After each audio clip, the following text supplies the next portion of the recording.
What's going on, guys? Welcome back to Hippo Supercoach, and today we have our first team. And let's check the date. Yep, it's the 20th of the 12th. So come back to this team maybe March, February, even January. See how it's changed.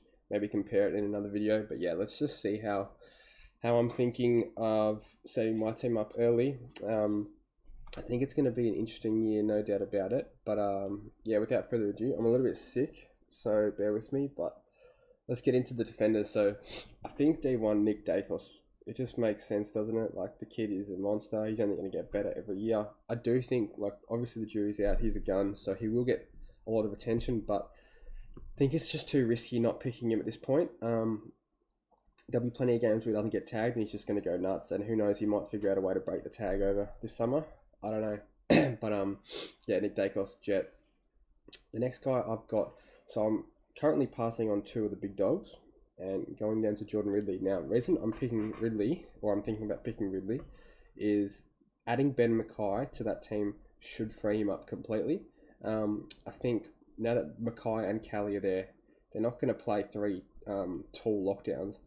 So Ridley's going to play loose. I think he's going to play a very similar role to Sicily, how he does at Hawthorn, where he's just literally not manning up on anyone. And to be honest, I love the idea of that. So yeah, I think Jordan Ridley's a really good pick this year. And the other one I'm looking at is Hayden Young. So a couple of value defenders here. If it goes wrong, it goes wrong. But I think they'll be around the 95 to 105 mark at worst case scenario. Hayden Young moved into the midfield, and I think he averaged like 100 and... I don't know what it was, but he had a very good finish to the year. If you look at his... No, we can't check his stats. But yeah, I think they were all like tons besides like 170 or an 80. And the rest were like 110s. So yeah, Hayden Young, I think as a mid, like a really good tackling defensive or two-way mid, can find the ball as well. So yeah, I like Hayden Young. I think he could really break out this year. And then for the last three, currently just got like rookies. So Patrick Snell, whoever these guys are, I don't know enough about rookies, so I can't really help you with that one. Now moving on to the mids, which is kind of exciting. I think Bontempelli, you have to pick him. He averaged 10 more points, or 9 if you're rounding, than the next highest, which is Clary. I think you just have to pick the Bont. Obviously, he's expensive, but it's risky not having him as a VCC option every single week. So 130 average for the Bont in his first season as a full-time mid. Or basically full-time mid. I don't know what this split was exactly, but I just think Bont's the man for me. Now, passing on a few of these guys, I'm grabbing Josh Dunkley now. Dunkley's numbers in the first half of the season were insane. I think another year in Brisbane will help him a lot, and I think not having to carry an injury. So I've heard him say on his podcast that he's carried an injury. Sorry, not an industry.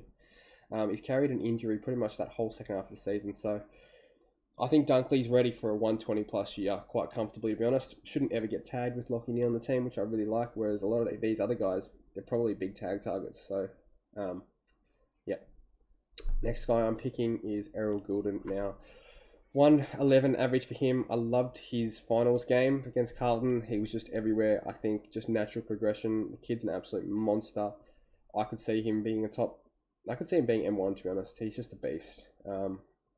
Yeah, kind of still picking him on a bit of potential, but he's obviously got the game to back it up. So, yeah, I really liked the Errol Goulden pick. Probably a bit better in fantasy, but yeah, I like him in Supercoach for now. Next one is Tom Green. Like I said, with the last one, came home very, very strong, so happy with him. I think Jeddah West are going to be much better this year as well. They're going to be a scary team this year. And Sam Walsh as well for 576k. So first season without any injuries in the preseason, touch wood. Yeah, I think Sam Walsh is almost non-negotiable for me at this point. His finals series was just unreal.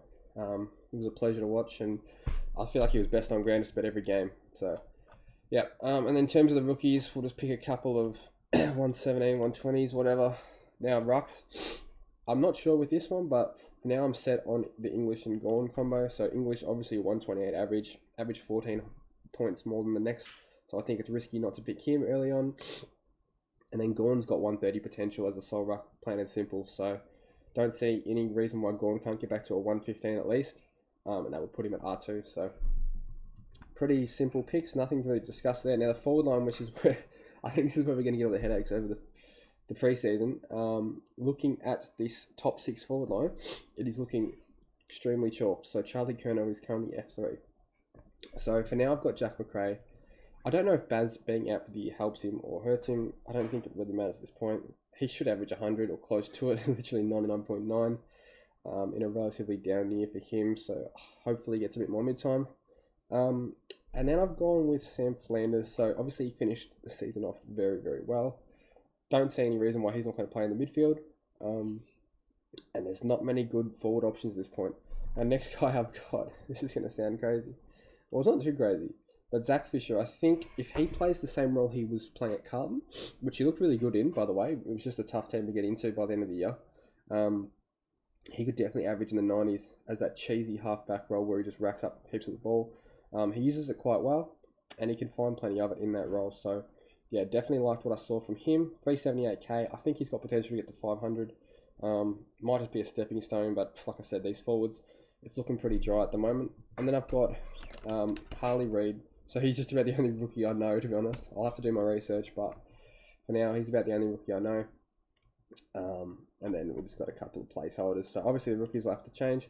We've got 266, 800 at the bank. So that's sort of the general team structure that I'm liking at the moment. There's 3 Premier defenders, the 5 mids, 2 Ubers in the ruck, and then, fuck it, I don't even know what you call that in the forward line, to be honest.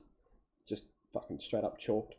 But yeah, I think everyone's in the same boat. I mean, there's no standout forwards to grab. So we'll see who puts their hand up in the preseason, who's going to get more mid-time, stuff like that. I know Nat Fyfe's in there as an option. I'm not sure how I feel about that, but fuck, who knows? We might be starting with Nat Fyfe this year. So that's it for the video. Nice to be back on the YouTube, but I'll see you in the next one.